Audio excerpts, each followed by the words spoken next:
Mahal, taas po natin ang ating mga kamay. Opo, dakilat mapagpalam ang banal, Diyos makapangyarihan sa lahat, aming pinakamamahal na Panginoong Hesus.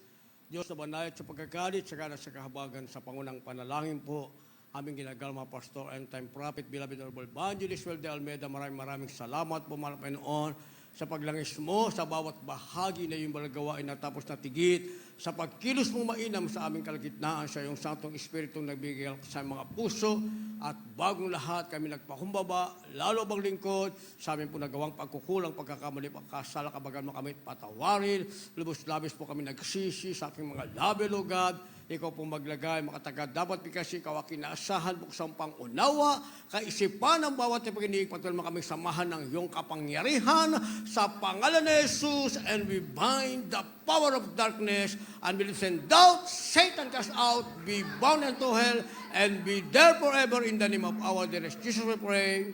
Amen and amen. Everybody say, praise the Lord. Una tigit sa lahat, ang pinamatas na pagpupurit, pasalamat, kalwalatian at kadakilaan ay tangi lamang sa ating Diyos na buhay at makapangyarihan, walang iba sa ating pinakamamahal na Panginoong Jesucristo. Ako po'y nagpaabot ng dobleng paggalang sa ating po beloved Honorable Evangelist Well de Almeida, the end-time prophet of our loving God. At patuloy po nating inaalala kailanman, hindi po natin malilimutan ang mga turo at aral na iniwan ng ating beloved Armstrong Pastor, our beloved Mama Dear. At po ay nagpapabot ng pagbati at paggalaw sa beloved children, ating beloved parents in the Lord. At magandang hapon po sa inyo lahat, mga minamahal sa ating pinagpalang mga baguhan, at sa lahat po na ating pinagpalang viewers sa ating live webcast. Ating tatalakayin, pamagitan po nating main event. Main event, ang ibig sabihin, pangunahing kaganapan. Pangunahing kaganapan, main event. Basahin po natin ang ating teksto. Kindly po sa ating mga beloved Bible readers. First book of Timothy, chapter 2, verse 4. Who will have all men to be saved and to come to the knowledge of the truth. First book of the Thessalonians, chapter 4, verses 16 and 17. For the Lord himself shall descend from heaven with a shout, with the voice of the archangel, and with the trumpet of, and the dead in Christ shall rise first. Then we which are alive and remain together with them in the clouds to meet the Lord in the air, and so shall we ever be with the Lord.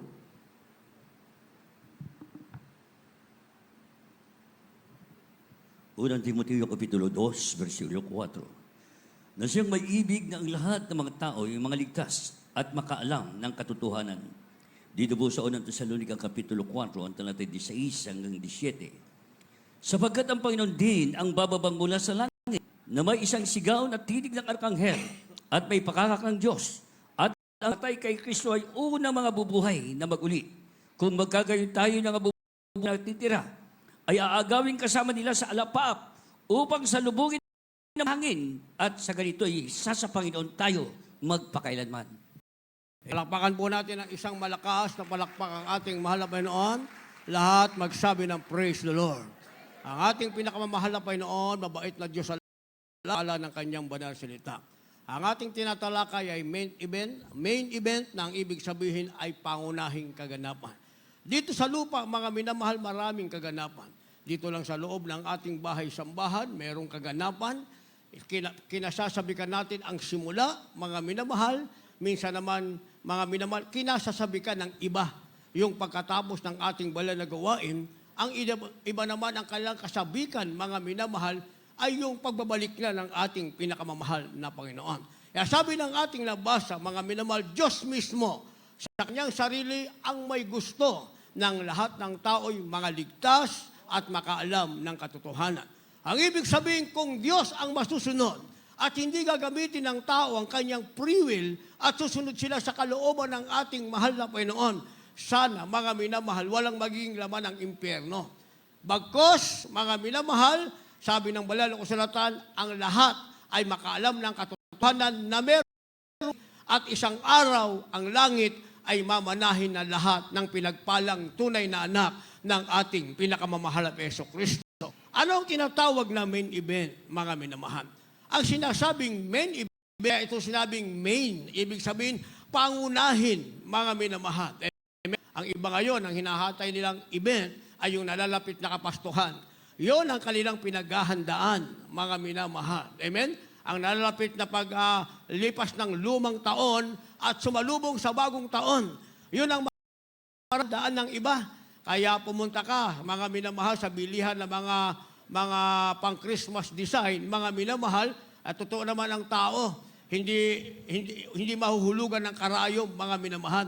Pero merong tinatawag na main event. Unang sinasabing meeting in the air, o yung tinatawag na pagsalubong natin sa mahal na Panginoon sa langit. Kaya sabi ng verse 16 na ating nabasa, ang Panginoon din ay bababang mula sa langit, mga minamahal. Yan ay main event na sinasabi, mga minamahal, at may sigaw na pakakak ng ang arkanghel ng Diyos na ito ay tutunog, mga minamahal, at ang nangamatay kay Kristo ay unang mabubuhay na magmuli. Ibig sabihin, ang main event na ito, mga minamahal, ay ang pagbalik ng ating mahal na Panginoon upang salubungin yung kanyang mga anak na magmamana ng buhay na walang hanggan. At yung kaganapang ito, mga minamahal, yung namatay kay Kristo, yung sa pananampalataya ay namatay kay Kristo, hindi na ipinagkait, mga minamahal, o ipinagpalit ang kanilang paglilingkod sa mahal na Panginoon. Kagaya ng apostoles na namatay sa iba't ibang paraan, mga minamahal. Namatay sila sa ibang paraan, pero hindi nila ipinagpalit ang kanilang pananampalataya sa ating pinakamamahal na Panginoon. Sila'y namatay na nauna, mga minamahal. Ang sabi, ang main event, sila ay muling mabubuhay na magmuli at sasalubong sa Panginoon. Kalakip niyan, isang main event, mga minamahal, tayo daw na nabubuhay pa, na natitira, ay aagawing kasama nila sa alapaap upang sumalubong sa Panginoon. Ito'y main event, mga minamahal, na pabilang ka, ikaw na nabubuhay, inabutan ka sa pagbabalik ng ating mahal na Panginoon na pinagpala kang kasama ka sa sasalubong na buhay sa ating pinakamamahal na Panginoong Jesucristo. Ang sabi, ito ay main event. Nandiyan ka sa kaganapang yan, mga minamahal. Nandiyan ka sa pangunahing kaganapan na yan na ang sabi, sumasalubong ka sa Panginoon sa hangin, sa ganitong paraan, ikaw ay isa sa Panginoon magpakailanman. Yung main event, mga minamahal, ay mangyayari minsan lamang. Hindi na mauulit pa. Hindi pwedeng urong-sulong, mga minamahal. Nakagaya ng ating paglilingkod sa mahal na Panginoon. Pag gusto nating maging on fire tayo. Kapag tayo napagod, lay lumuna, mga minamahal, at nagbabaka sakali. Pero yung main event na ito, mga minamahal, mangyayari minsan lang. At kung hindi ka mapasama, mga minamahal, yan na ang bagay na yung pagsisisihan sa buong buhay mo, mga minamahal. Kaya sabi ng Banal, kung merong tinatawag na main event, merong sinasabing for the hour is coming. Ang ibig sabihin, darating ang tinatawag na oras, mga minamahal, o dumarating ang tinatawag na oras. Ano yung oras na ito na may kaugnayan sa tinatawag na main event, mga minamahal? Basahin po natin. The Gospel, John chapter 5, verse 28 and verse 29. Marvel not at this, for the hour is coming, in the which all that are in the graves shall hear his voice, and shall come forth, they that have done good, unto the resurrection of life, and they that have done evil, unto the resurrection of damnation. The book of Romans,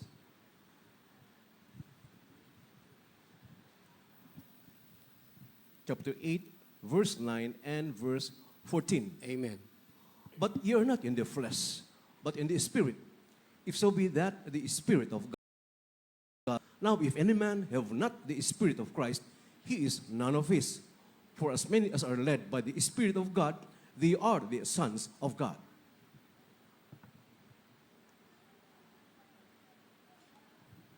Ang Ebanghelyo ayon kay San Juan, Kapitulo 5, versikulo 28 at 29. Huwag ninyong ipanggilalas ito, sapagkat dumarating ang oras na ang lahat ng mga nasa libingan ay makaririnig ng kanyang tinig. At magsisilabas ang mga nagsisigawa ng mabuti ay sa pagkabuhay na maguli sa buhay. at ang mga nagsigawa ng masama ay sa pagkabuhay na maguli sa paghatol. Dito po sa Roma, Aklat ng Roma, Kapitulo 8, versikulo 9 at 14. Hallelujah, praise the Lord. At isang panahon, ako dito po sa 9, tatapot kayo wala sa laman, kundi nasa Espiritu, kung gayoy, sa inyo ang Espiritu ng Diyos, datapot kung ang sino man ay walang Espiritu ni Kristo, siya'y hindi sa Kanya. 14, sapagkat ang lahat ng mga pinapatnubayan ng Espiritu ng Diyos ay sila ang mga anak ng Diyos. Amen. Palakpakan po na natin ng sabay-sabay na palakpak ang ating mahal na Panginoon. Lahat magsabi ng praise the Lord. Itong sinasabing for the hour is coming. Ngayon marami rin tayong hinihintay na oras, mga minamahal. Kasi meron tayong event na hinihintay, inaabangan, mga minamahal. Pero ang oras ito, ang sabi ay wag daw nating ipanggilalas sapagkat dumarating ang oras na ang lahat ng salibingan ay makakarinig ng tinig ng ating mahal na Panginoon. Yung namatay na una na kay Kristo, mga minamahal, darating ang oras na sila mismo ay muling makakarinig ng tinig ng ating mahal na Panginoon. At ano ang magaganap? Ang sabi ng 29, magsisilabas ang nagsigawa ng mabuti at sa pagkabuhay na magmuli. Sabihin, yung namatay na mabuti, mga minamahal, lalabas sila. Pero may ang patutunguhan, ang sabi, ang kanilang patutunguhan ay sa pagkabuhay na magmuli. At yung masasama, mga minamahal, dahil ang namatay masama o mabuti, ay makarinig ng tinig ng ating mahal na Panginoon. Kung ang mabuti ay nakarinig ng tinig ng Diyos, sabi sila'y mabubuhay sa pagkabuhay na magmuli. Ano ang mangyayari sa masama? Ang sabi, at ang nagsigawa ng masama ay sa pagkabuhay na magmuli sa paghatol. At dito na ngayon magkakaroon, mga minamahal, ang tinatawag na separation. Hihiwalay ang mabuti sa masama, mga minamahal. Anong meron ang mabuti? Bakit siya ay nasa paghatol? Sabi ng ating 14 verse, mga minamahal, or rather, na ano ang meron ang mabuti? Bakit nasa pagkabuhay na magmuli siya at wala sa paghatol? Ang meron sa mabuti ay sinasabing Espiritu ng Diyos dahil siya'y namatay na wala sa laman.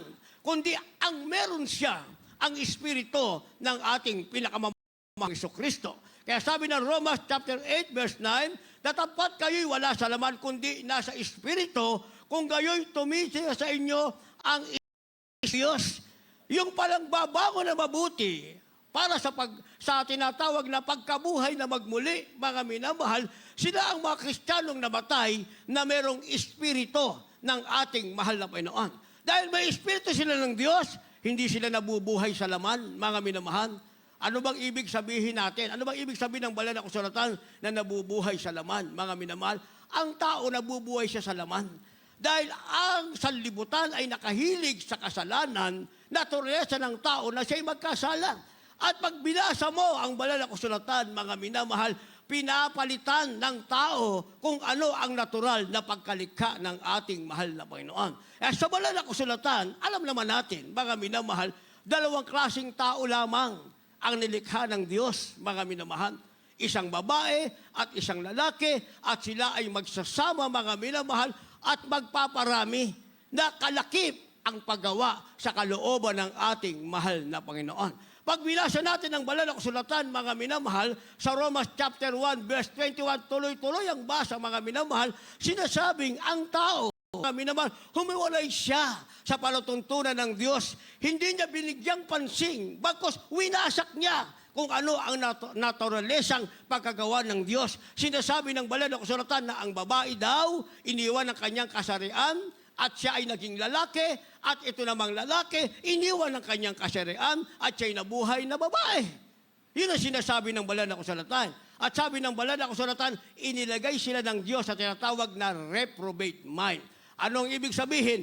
Ginagawa nila ang isang bagay na gusto nila, pero hindi nila nauunawaan kung ito ay sama o mabuti. Yun ang sinasabi ng banal na kasulatan, mga minamahal. Kaya nagkaroon ng tinatawag na main event. Ito'y kaganapan, mga minamahal, na makikita natin ang pagkakaiba ng nabuhay na mabuti at buhay na masama. Nakikinig pa ba kayo? Palakpakan niyo muna ang ating mahal noon. Sinasabi, kung ang isang tao'y gumawa ng mabuti, ang meron siya ay Espiritu ng Diyos. Dahil meron siyang Espiritu ng Diyos, sabi ng ating nabasa, hindi siya nabubuhay sa laman. Ituloy natin ang basmal. Datapwat kung ang sino may walang Espiritu ng Diyos, ni Kristo, siya'y hindi sa Kanya. Kahit sabihin pa ng tao, siya religyoso. Sabihin ng taong, ito ang aking kasarian. Ito ang nilikha ng Diyos para sa akin. Ang tao ang may sabi niyan. Pero hindi Diyos ang gumawa niyan para sa Kanya. Dahil sa banal na kasulatan, mga minamahal, pag gumawa ang Diyos, perfect. Walang kapintasan. Kaya nung likha tayo ng mahal na Panginoon, perfecto tayo. Isang lalaki at isang babae. Palakpakan natin ang ating mahal na Panginoon. Sinasabi ng banal na kasulatan, ang inilagay sa ating nostril ay yung tinatawag na Spirit of God o diwa ng Diyos, mga minamahal. Yung Espiritu, yung diwa ng Diyos, Spirit of God, yan yung ating hininga, yan yung ating breath, mga minamahal. Kaya nga, nagkaroon tayo ngayon ng tinatawag na kaluluwa. Nabuhay tayo, mga minamahal, tinatawag na living soul dahil perpekto nga ang pagkagawa ng Diyos sa atin. So, isang Espiritu ang inilagay ng Diyos, yun yung kanyang diwa.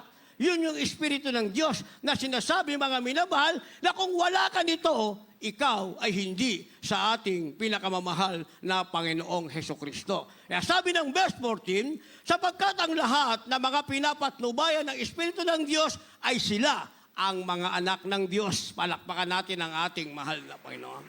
Hindi pwedeng sabihin ng tao, anak, di naman ako ng Diyos. Yan ang inyong pananampalataya. Ito ang aking pananampalataya. And that is your practice according to your faith. And this is our practice according to our faith. Hindi natin pwedeng sabihin yun because there is only one pattern, mga minaw, about the genuine faith. Yun yan ang nakalagay sa banal na kasulatan. Pag sinabi mong ikaw ay nanampalataya sa Diyos, ang sasampalatayanan mo ay yung Diyos na langit na lumikha, na perpekto sa iyo, na ang iniligay sa iyo ang kanyang Espiritu na sinasabing ito'y patunay na ikaw ay anak ng Diyos sapagkat pinapatnubayan ka ng Espiritu ng ating pinakamamahal na Panginoong Hesukristo. Ayun ay doon sa namatay na mabuti na sila ay nasa pagkabuhay na mangbuli. Ano naman ngayon ang magaganap sa sinasabing ang namatay na masama ay nakarinig din naman ang salita ng Diyos, mga minamahal. At sinasabing sila naman ay mabubuhay hindi sa pagkabuhay na mangmuli, kundi sa tinatawag na paghatol. Ano kanilang kalagayan? Basahin po natin kindly. The book of Titus, chapter 1, verse 16. They profess that they know God, but in works they deny Him, being abominable and disobedient, and unto every good work reprobate. The book of Revelation, chapter 20, verse 15. And whosoever was not found written in the book of life was cast into the lake of fire. Amen. God bless you po. Kain sa Tagalog. Nabasa po natin yung Tito. Dito po sa Tito Kapitulo 1, versikulo 16. Sila lang nagpapanggap na nakikilala ni Diyos. Ikinakaila sa pamagitan ng kanilang mga gawa. Palibhasa ng mga malulupit at mga masuwain ang mga itinakwil sa bawat mabuti. Dito po mabinam sa Apokalipsis Kapitulo 20, ang talatay 15. At kung ang sino man na hindi masumpungan na nakasulat sa aklat ng buhay ay ibinulid sa dagat-dagat ng apoy. Amen. Palakmunin natin ang isang malakas na palakpak ang ating mahal na Panginoon. Pumapalakpak na ba kayong lahat niyan? Amen. Yung sa pagkabuhay na magmuli, pamalakpak ng malakas sa ating mahal na Panginoon at sumigaw ng malakas na praise the Lord. Amen. Kung ito na ang main event, mga minamahal, siguradong uubusin natin yung lakas ng ating boses para papurihan ng ating pinakamamahal na Panginoong Jesucristo. Uubusin natin yung sigaw, mga minamahal. Dahil sa mga revelation, sa mga dreams, ang sumisigaw ng malakas, yung mga naiwan sa rapture, umiiyak sila, mga minamahal. Isinusubsub nila, mga minamahal, yung kanilang buka sa lupa para iparinig sa Diyos ang kanilang pagtangis, ang kanilang pagsisisi. Pero huli na ang lahat, mga minamahal. Pero tayo nandito pa. ang nadadama natin hindi hinagpis, hindi lungkot, kundi kagalakan ng Espiritu Santo. Kaya kapag tayo pumalakpak tayong may galak. Kapag tayo'y sumigaw ng praise the Lord, sumigaw tayong may galak. Pasasalamat sa ating pinakamamahal na Yesu Kristo. Sabi ng ating nabasa, mga minamahal, sa Titus chapter 1 verse 16, bakit ang namatay nakarinig ng tinamahal, yung iba ay nasa pagkabuhay na magbuli, ang iba naman ay nasa tinatawag na paghatol. Bakit? Sabi ng ating nabasa sa Tito 1 talatang 16, sapagkat sila'y nagpanggap na nakikinala nila ang Diyos. Ibig sabihin, nagpanggap lamang sila, mga minamahal. Hindi sila tunay na Kristiyano, mga minamahal. Kung merong fake product, ay meron din namang fake Christian, mga minamahal. Sabi ng ating nabasa, sila'y nagpapanggap na nakilala nila ang Diyos. Ngunit ikinaila sa pamagitan ng kanilang gawa, palibhasa'y malulupit at mga masuwayin at mga itinakwil sa bawat gawang mabuti. Lahat magsabi ng praise the Lord. Kaya nga kahit ang isang tao, mga minamahal, ay balutin mo ng page, mga minamahal, ng Bible yung kanyang katawan. Kahit marami pang leaflets, ilagay mo sa iyong tahanan, mga minamahal, paglabas mo ng iyong tahanan o sa loob ng tahanan mo, mga minamahal, ang sabi, ikaw ay masuwayin, ikaw ay malupit, ikaw ay tinakwal sa gawang mabuti. Walang magagawa yung leaflets na ilagay mo sa iyong tahanan. Yung Bible na hawak-hawak mo, walang magagawa, mga minamahal, dahil lumalabas lamang na ikaw ay nagpapanggap na ikaw ay Kristiyano. Sabi ng ating nabasa, subalit sila'y makikita o makikilala sila sa kanilang mga gawa na sila'y lumalabag sa kalooban ng ating mahal na Panginoon. Yan yung nakarinig ng tinig ng Diyos na namatay na, subalit sila ay pupunta sa paghatol.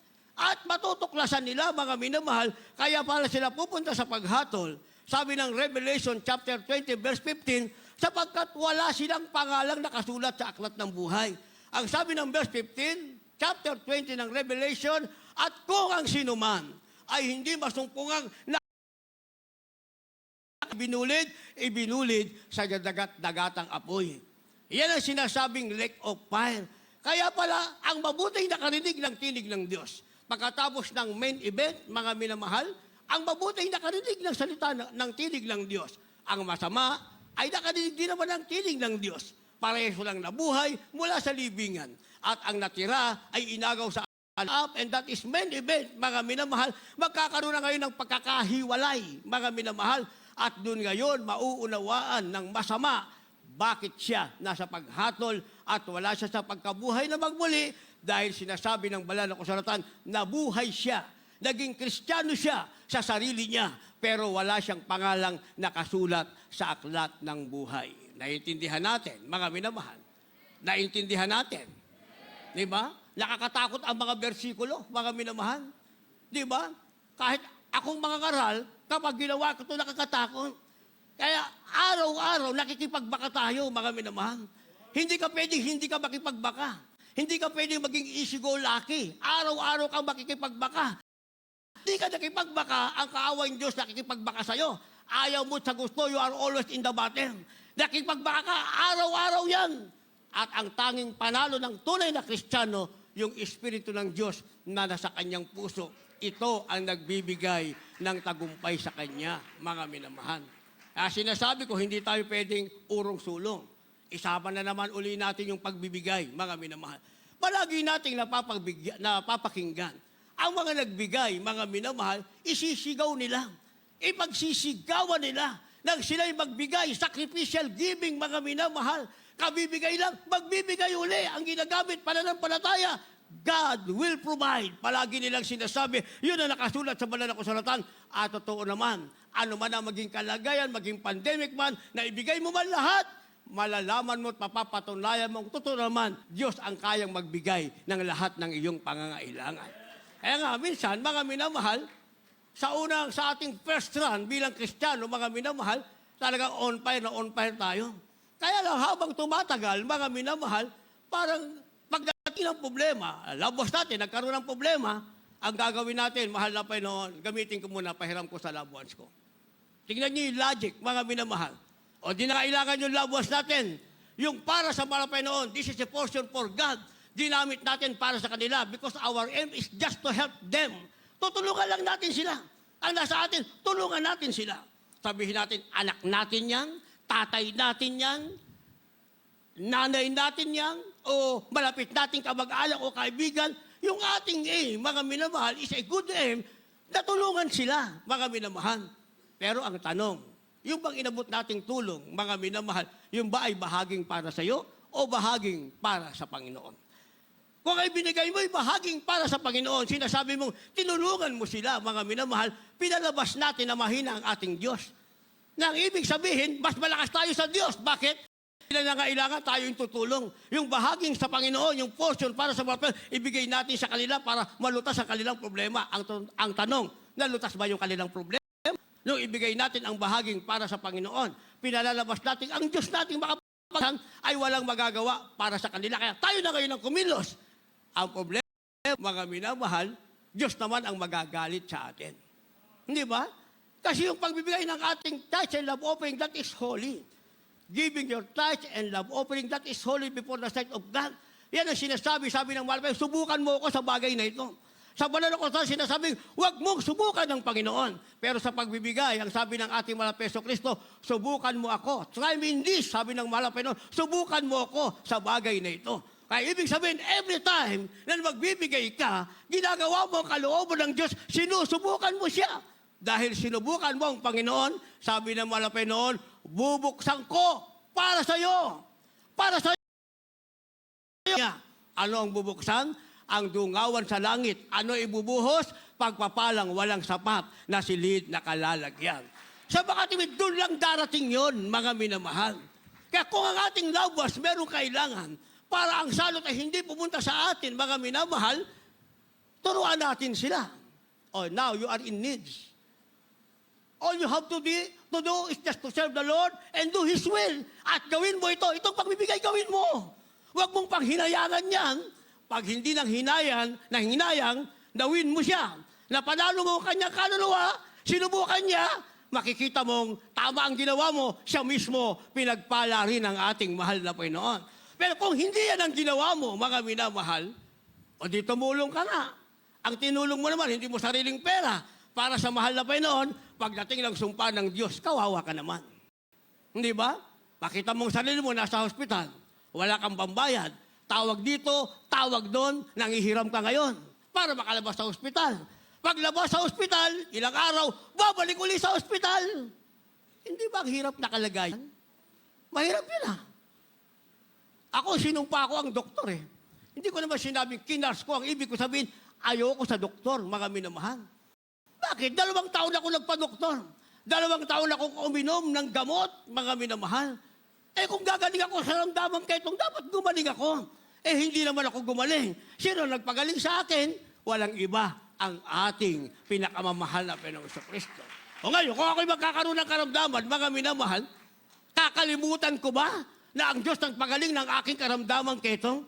Kaya nga marami na karamdamang dumating sa akin, mga minamahal. Mas mabuti pang ipikit ko ang aking mata kaysa makita kong nakahiga ako sa hospital. At ginagastosan ng loved ones, ginagastosan ng kaibigan, mga minamahal, namatay kang walang pananampalataya, makapakinggan mo ang tinig ng Diyos, andyan na ang tinatawag na main event, hindi ka pala magmamana ng buhay na walang hanggan. Pero nung binasbasan ka, sabi ng preacher, naglingkod sa Diyos ang ating klasya. Sabi ng preacher yon, mga minamahal. Hindi ba? Pero yan, hindi yan ang status natin sa harap ng ating mahal na Panginoon. Dahil mismo ang Diyos ang nakakaalam ano ang ating pagkukulang sa Kanyang harapan. Naintindihan natin yon. Kaya nga, ibigay natin ang bahaging para sa Panginoon.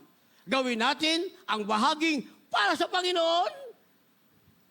Pumikit man ang ating mata at muli nating marinig ang tinig ng Diyos at tayo ay nasa main event na mga minamahal, tayo ay nasa pagkabuhay na magmuli sa buhay na walang hanggan. Hindi tayo sa pagkabuhay na muli sa paghatol, mga minamahal. Kaya para maiwasan natin ito, mga minamahal, ano ang dapat natin gawin? Itong sinasabing, put on the whole armor of God. Kung meron kang ilalagay, mga minamahal, ilagay mo ang buong kagayakan ng Diyos. May ilalagay ka sa sarili mo. Yan ang ilagay mo, mga minamahal. Yung buong kagayakan ng Diyos, ibig sabihin, put on the whole armor of God. Hindi yung kahati lang. Kasi pag sinabing armor, that is your cover, that is your protection, that is your refuge. Nasa iyo yan. Pag hinati mo yan, mga minamahal, sa pakikipaglaban, tignan nyo mga minamahal, yung mga war, unang panahon, hindi ba lahat sila covered? Mata lang ang makikita. Pero mga minamahal, mamamana na magagaling sila. Mga asintado, mga minamahal. Kumbaga sa panahon natin, mga sniper sila. Isipin nyo, kaya nilang, yung kanilang palaso, kayang papasukin doon sa butas lang ng mata. At yung kanilang helmet na bakal, mga minamahal, napakabigat niyan. Pero ang mga warrior, sinatawag na mighty man yan, malalakas sila. Kaya nilang bitbitin yun at nakipagbaka, nakipag-ispladahan, nakipagsaksakan. Pero ang mga mamamana, kaya silang patamaan sa liig lang, mga minamahal. Isipin nyo yan? Kaya kinakailangan pala, mga minamahal, kung meron tayong isusuot, ang isusuot natin, ang sabi, put on the whole armor of God. Buong kagayakan ng ating mahal na Panginoon. Kindly.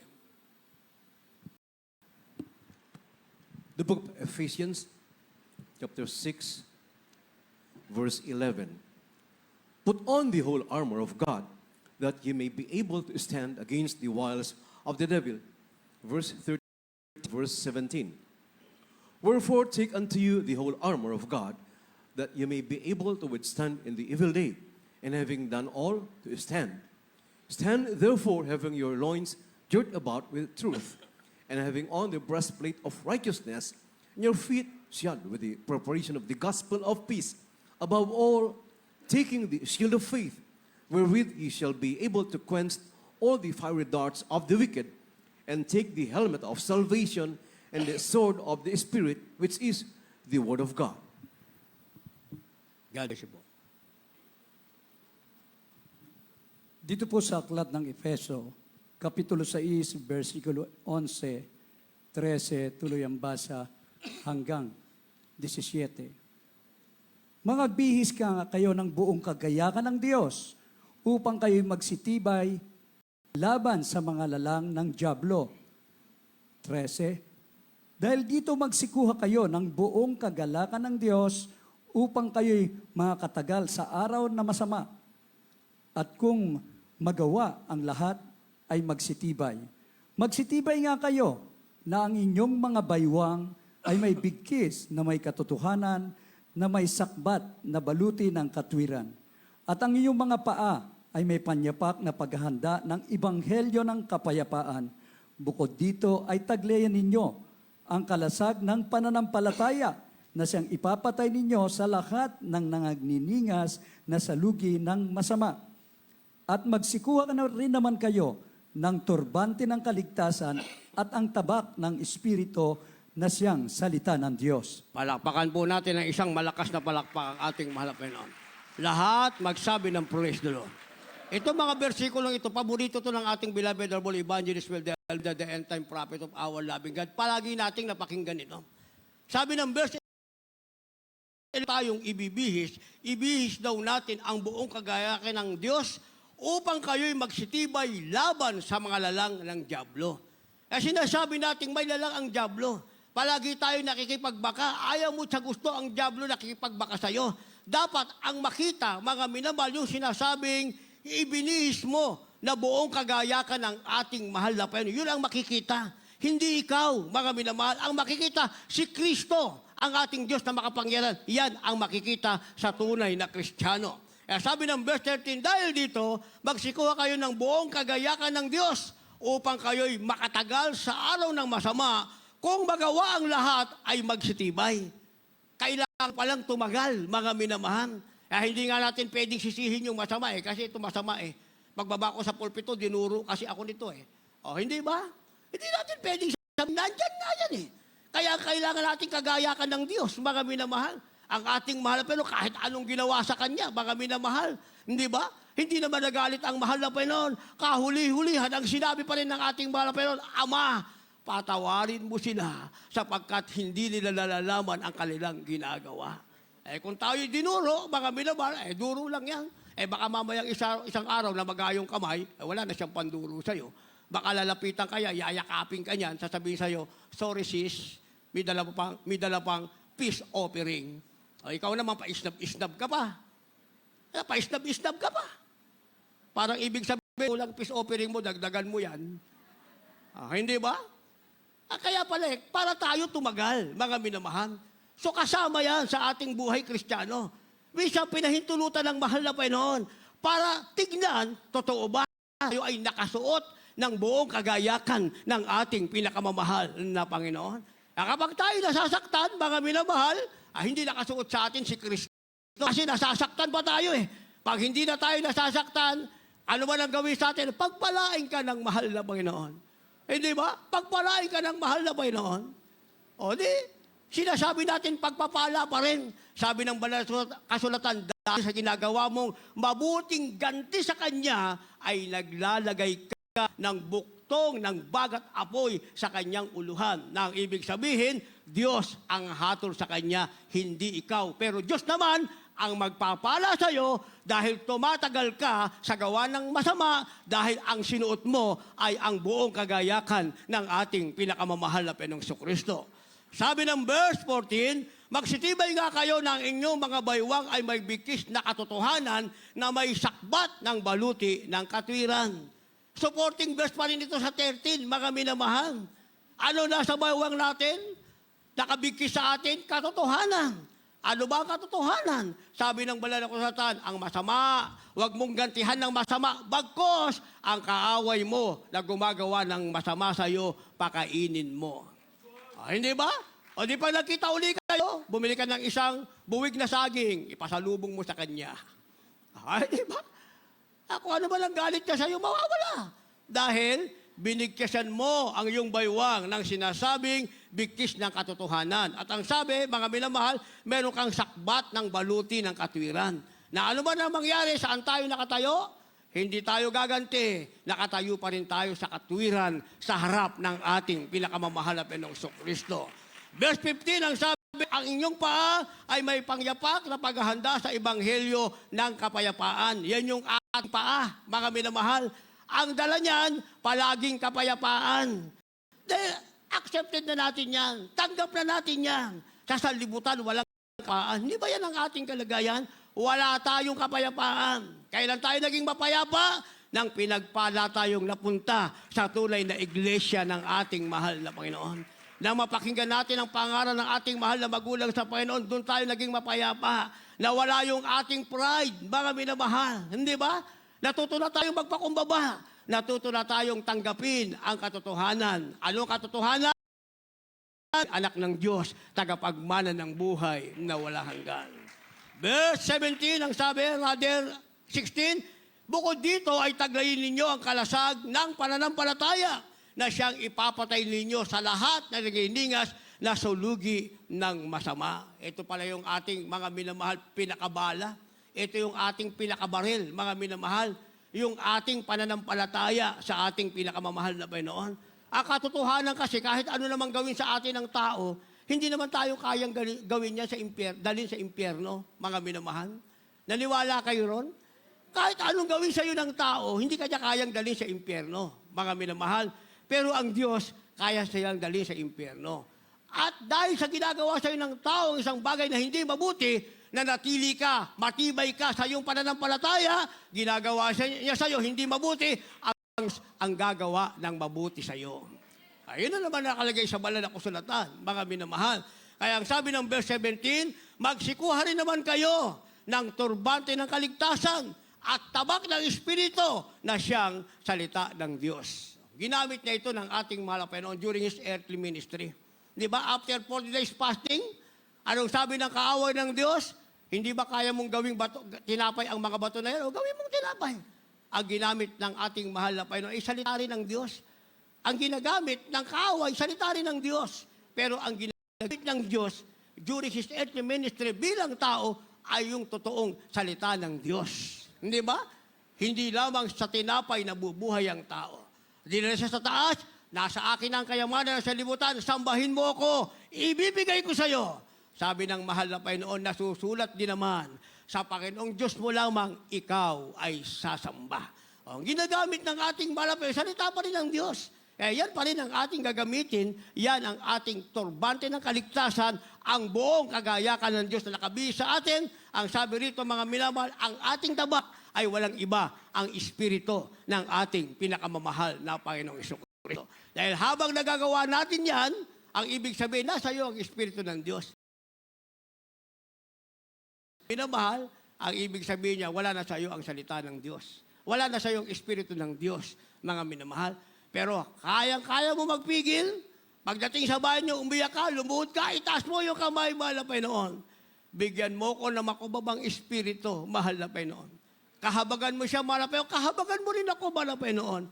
Muli mo kaming panumbalikin. Hindi lang churchmate, kundi kasamang totoong kapatid sa Panginoon na pareho kaming makarinig na yung tinig o dabutan mo kaming buhay, pareho kaming sasalubong sa iyo sa alapaap sapagkat yan ang main event na gusto naming magkaroon ng kaganapan sa amin. Mas magandang panalangin nyo kaysa magalit tayo, mga minamahal. Pag nagawa natin ito sa ating last verse, mga minamahal, tinatawag tayong taong mapalad. Last verse, maghanda po ating manugtog, mga magbawi. The book of Psalm chapter 65, verse 4. Blessed is the man whom thou choosest, and causest to approach unto thee, that he may dwell in thy courts. We shall be satisfied with the goodness of thy house, even of thy holy temple. Mga awit, Kapitulo 65, versikulo 4. Mapalad ang tao na iyong pinipili at pinalalapit mo sa iyo upang siya makatahan sa iyong mga looban. Kami ay nangasisihan sa kabutihan ng iyong bahay, na iyong banal na templo. Amen. Palapakan po natin ang ating mahal na Panginoon. Last verse na, pumalakpak tayo ng may galak sa ating mahal na Panginoon at lahat magsabi ng praise the Lord. Ang sabi mga minamahal, mapalad daw ang taong pinili at pinalapit ng Diyos sa kanyang kaloob. Pinili tayo at pinalapit ng Diyos sa kanyang kalooban.